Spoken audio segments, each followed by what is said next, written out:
Today's edition of the podcast is brought to you by Coach Me Plus. Coach Me Plus is the leader in athlete management software and a product that I've been lucky enough to be using for a little over a year now. Only rivaled by the impeccable customer service that Kevin and his staff provides, Coach Me Plus's ability to constantly be amoeba-like in their ability to mold and matriculate what you're trying to get across and bring together is absolutely fantastic.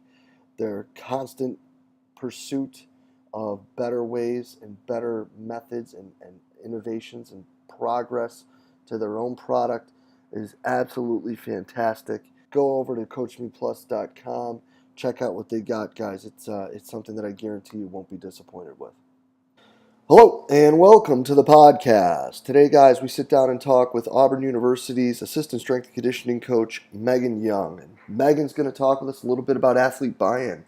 We're going to get into 4 factors that she has seen that have really had a great impact on developing relationships with her student athletes to improve the buy-in to the whole training process. We then get into how buy-in isn't necessarily just what it, with the training program in and of itself. It's more about the program as a whole, including the staff, the players, and everything that the entire program is trying to accomplish. Then we get into some strategies that she's had some really good success with at her tenure at Auburn. Some really, really awesome tidbits, some awesome stories.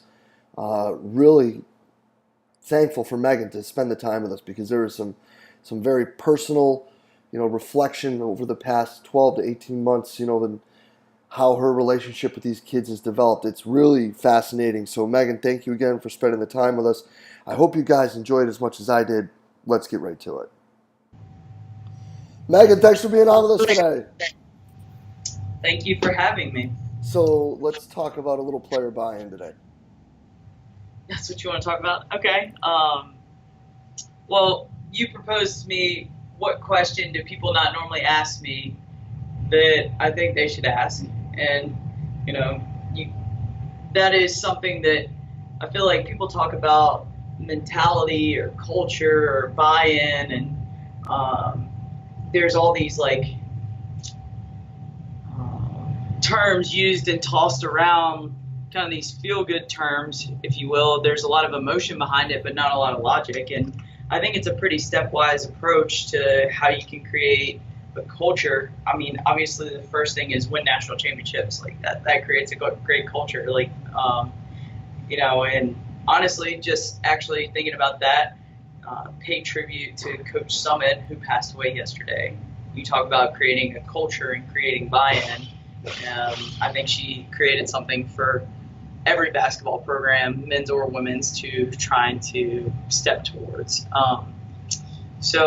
But in my specific situation and just trying to understand people, it's not just about my soccer team, but anyone really. There's some basic things that you need to know in order to be able to communicate and have dialogue with a person. And if you take the time to understand where they come from, what they care about, and what their goal is, then you can speak to them in any moment, in any emotion. So I think a lot of times when people sway into their go-to emotion, when things aren't going well, whether it be rage or fear or crying, whatever that emotion that comes up, when you can speak that logic and remind them, hey, this is where you come from.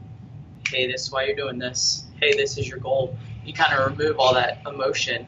And emotion is great, don't get me wrong, but logic should be the day-to-day stepwise process of how we go about our business. It's how strength coaches think in periodization, and then emotion happens, So it's how do you plan for emotion, but strategically input logic to help counterbalance that. And it's a lot more feeling it and then determining it. And I think that's the art of coaching that we kind of talk about a lot. Science is great. And so, I think that trying to understand my group and find a way to effectively communicate with each of them, even if that means going through another person, another avenue. Maybe my athletic trainer is the right person to send that message. So that goes to all of us being on the same page. When you're all on the same page, and I know people talk about that all the time, but what is the effective message that we're trying to send?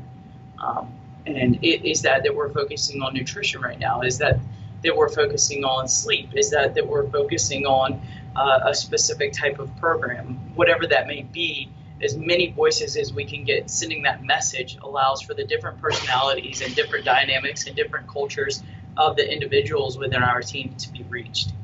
I think another thing is being present every day. You as a coach, if you're present, you become a consistent variable. When you become a constant, people look to have you there, instead of thinking, oh, hey, I never see this person. It's, oh, where is this person if you're not there? So being present every day, but always available, even when you can't be there. So, and obviously I've had specific situations where I've been gone for an extended period of time, but presence can still be felt even when you're not there physically.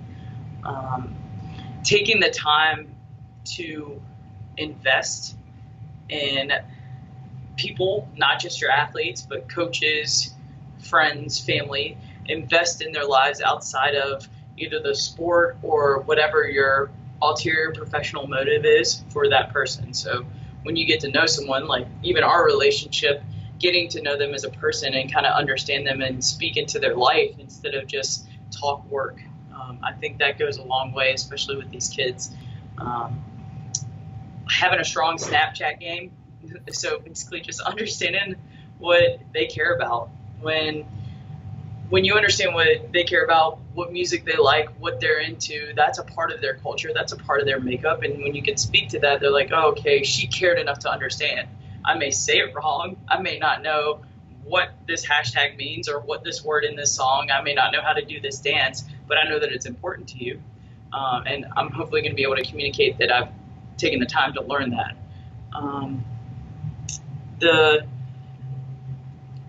With my team specifically, I think that we do a really good job of, I work them extremely, extremely hard and with high execution standards or discipline standards, but those are always communicated on the front end so that when they are held accountable to those or given constructive criticism, it's done with a logical explanation, not just, oh, I feel. I try to stay away from I feel like. It's we did or we did not. And the more you can hit those variables, the less is left to question, and they walk away at least with understanding. They can be mad, but they can be mad with understanding. I can't help the emotional reaction they have.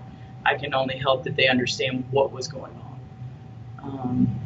And then I think a big thing with athletes these days is giving them an avenue to communicate. So if I can open up the communication between them as a group and either start it and also moderating that conversation to allow for its growth and eventually to let them have ownership in that. So like, what does that look like? Maybe that's like today at the end of a conditioning session, them sitting down, going through their post-workout stretching or whatever is going on and asking them to rate themselves and the team on a scale and say why, and then also allowing other people to say, hey, you know what, you're wrong. You did better than that, and not allowing them to downgrade each other, but upgrade each other. I think that goes a long way to get them away from texting each other, making them actually speak face to face and doing it day one, and then reinforcing that so that they're used to getting criticism from coaches, from their own teammates, and kind of understanding each other's emotional personalities and profiles and kind of emotional IQs of how you have to say things to certain people so that when you get in the heat of a game, you can say something and it can be received in the way you wanted the message to be received. And I think putting my team in a position to take their own ownership, obviously I saw that a lot this past season, where I was completely removed from the situation, and had they chosen not to take ownership, that would have been fine, and the way they would have performed, I don't know how it would have been, but I think that they did a really good job in the summer beforehand, before their season, of saying, you know what, we put in the work, but we also put in the time to understand each other and doing things together outside of just training. So when they stepped into a situation where they had some adversity, they removed kind of the biggest cheerleader in game day, which is me. They were able to deal with that. And I don't know, I think their passion is derived from a sense of purpose and their purpose comes from this team unified purpose. It's not, oh, I have this goal, this person's not playing. It's a genuine purpose of a team response. And then sports science is great, right? Like, it's great to use science, but I use it to express a logical understanding of the training process, and using emotion still has its place. For me, that's the competitive edge on game day. So when you do all of these things and create kind of this is just what we do every day. Every day is going to have a process. Every day is going to have a stepwise approach. Every day is going to probably have some critical feedback. Every day you know the expectations and you're held to them. And every day you should leave understanding how you did and what's expected the next day. And I think that over time is called consistency, and confidence comes from that consistency. So when you do that, you can be removed from a situation, or I can be removed, and they've been put in a position to be great leaders and have a coaching staff that they can take them over, give them the skill development, the technical and tactical, and go from there. And we've seen some really good success with that, especially in the past few years. So it's fun to see things work. Kind of validates the system of training, and you even see it now in our incoming class. Before they even get here, they're communicating with me, reaching out to me, asking questions. After they're all committed and everything, we're not committing violations, but by any means. But they care enough to come in already committed and show that commitment on day one, and that's actually what we saw today. So. I would say overall, that's kind of my culture buy-in in 15 minutes of me talking straight. Yeah. No, but I think that's some awesome stuff. So we can really break it down into 3 segments, I think. We can look at coach player, we can look at generational, and then we can look at inner team, getting them to buy into each other. So let's, a couple weeks back, we had Brett Bartholomew, and Brett loves to talk about these things. He's really passionate about, building relationships and this and that. So let's start there, and let's talk about maybe some pros and cons, some goods and bads, things that you've done that have really worked well with the student athletes, some things that you thought would work well, but then now, you look back and it's kind of like, what was I thinking? Sure. And let's go from there. I think when I came in to Auburn in 2009 and started working with soccer, it was kind of this intimidation approach. Like, hey, I'm here. I'm obviously larger and stronger than all of you. So I'm already like this thing that they're not used to seeing, right?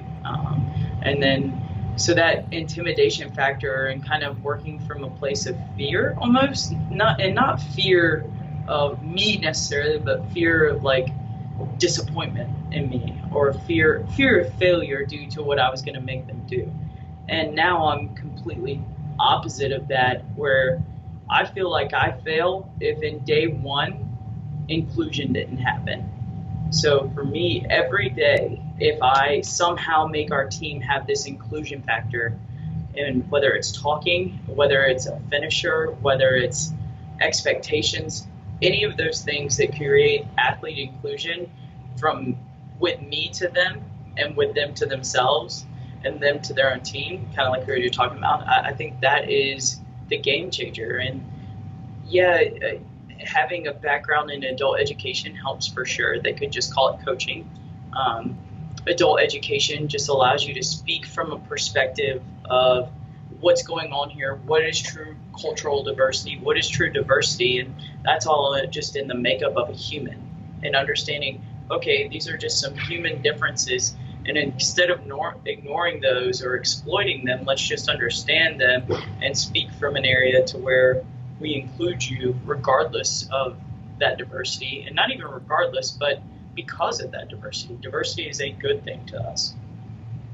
That's awesome. And I think that one thing that a lot of young coaches can take from that is, a lot of people talk about how you have to be able to demo and do and, be the kind of grunt of the group. But at the end of the day, you're not a bully, and you need to get them to do what's in their best interest to perform better. And I think that all of us as young coaches have kind of walked in with the chest puffed out, tough guy kind of attitude. And I think it's really cool to listening to you see the evolution of that whole process.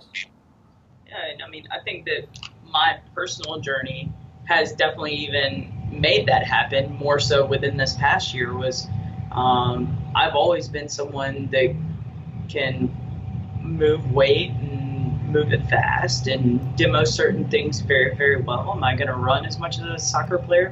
Heck no. But, I was a thrower in college. I can do speed and power all day. But then when you're laying in a hospital bed, how do you coach? When you're removed and you're remote, how do you stay connected? So that was a huge challenge and hurdle for me. And then how do you reintegrate to that team? And so I have a very unique.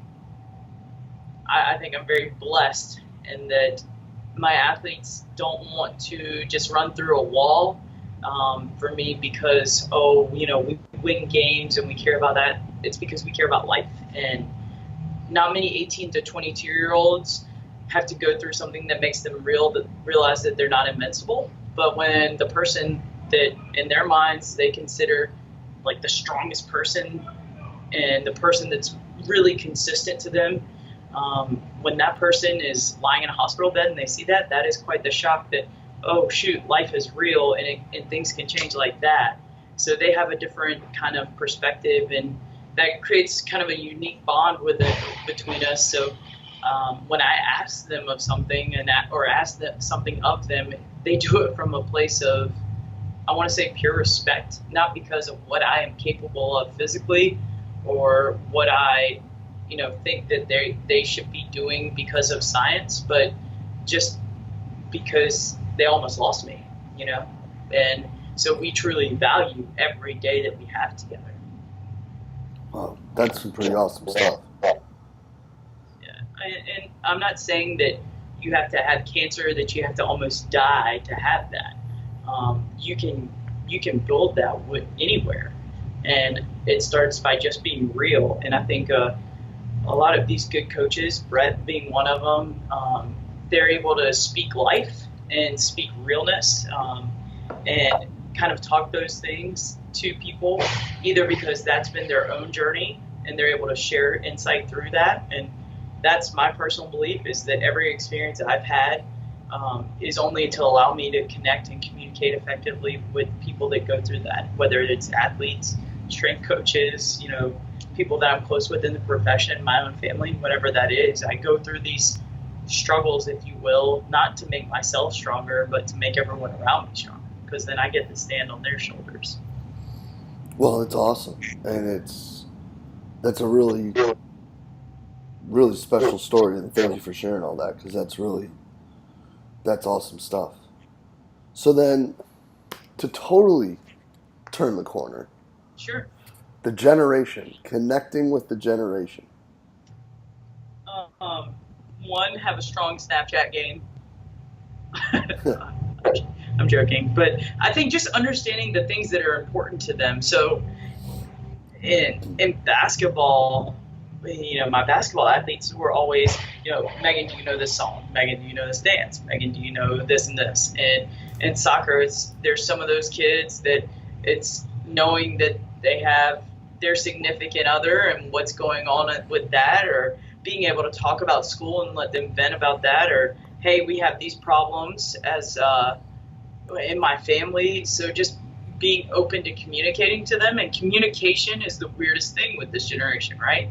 It may be text messages. It may be posting something on Instagram that it gives a subliminal message to them. It may be a Snapchat of, hey, I was proud of you. It may be building confidence by posting their results for them, or, hey, making sure that they understand all the technology we're using and saying, look, man, like, this is where you are and this is where you were, and look at that progression. And so I think any of those small things that you can do to help build confidence, a lot of what I've seen in this generation is, one, I mean, they just lack true confidence. It's all built in these false realities of social media presence. And even in recruiting, people have to act perfect, and they have their real Instagram and their fake Instagram. here's my recruiting social media, and here's really who I am. So, truly giving them time to show who they truly are, and then be like, I accept you for who you truly are, and let's build from that. Yeah, no, that's pretty neat. And coming from a high level program like you were at out there, I'm sure that even a lot of those things are more wave like with some of these kids where, because you're going to get such a high level kid as an athlete, they're all going to be so swayed, whether it be one way or the other, just because that's how athletes are. Yeah. I think too, it goes down. I mean, it's recruiting a lot, honestly. Our coaches recruit kids of great character, um, and so that makes a lot of things easier. If you're not a kid that fits into a mold of a team that can handle discipline and that you're truly dedicated and 100% committed, then this is not going to be the place for you. But if you truly want success and to make history and build a legacy and do all these other things, then all the intangible things of this work ethic and all this other stuff, that's just a part of your genetic makeup of who you are. So recruiting great character along with the skill set, I think that my coaches make my job much easier. Yeah. So piggybacking then from what the coaches do, building in with the team. The whole idea that you were talking about earlier, I think is freaking brilliant. So let's talk about things like that. How you get these kids to buy into each other. Yeah. They have to talk in order to buy into each other. They have to spend time together. So our team, our coaches do a really good job of giving them those opportunities. But you don't want to wait till preseason to do that. If you wait till preseason, we have 8 days to prepare for our first game. So that's not enough time.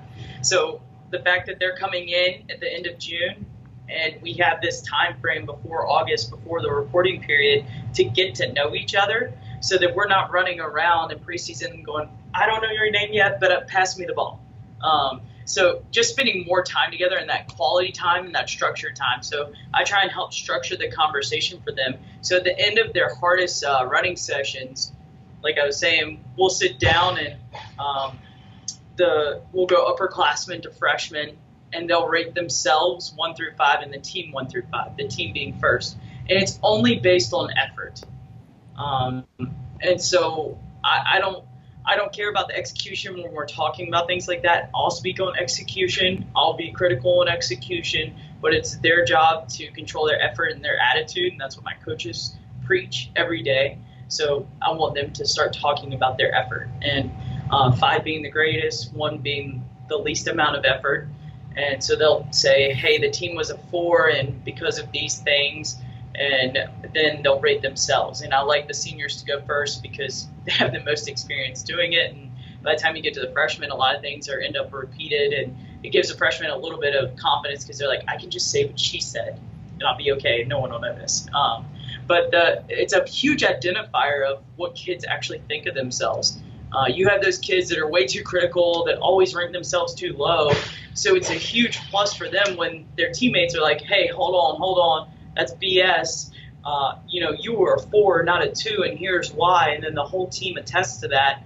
And we'll say, hey, if you thought that too, raise your hand. Or if you heard that too or have something to say, raise your hand. And then we'll end it with just, hey, 2 claps for that person. And the whole team will give 2 claps. So kind of giving them praise and saying, quit being so critical of yourself.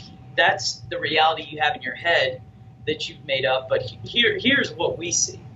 And I think that helps a lot with that whole confidence issue coming in. And then it's always my job to be a little bit more critical because they may think a session was a 4, and I'm like, I thought it was a 2. And they're always like, and I'm just preparing them for the criticism that comes in the middle of season, and being able to actually handle that, because you may turn in a paper that you think was a effort and get a C.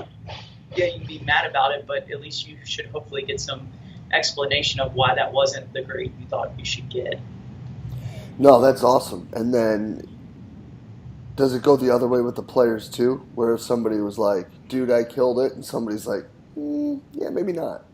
No, I never allow the players to talk down to each other. I will, if I feel someone is rating themselves too high, that's my job, that I will have an individual conversation with them outside of the team setting.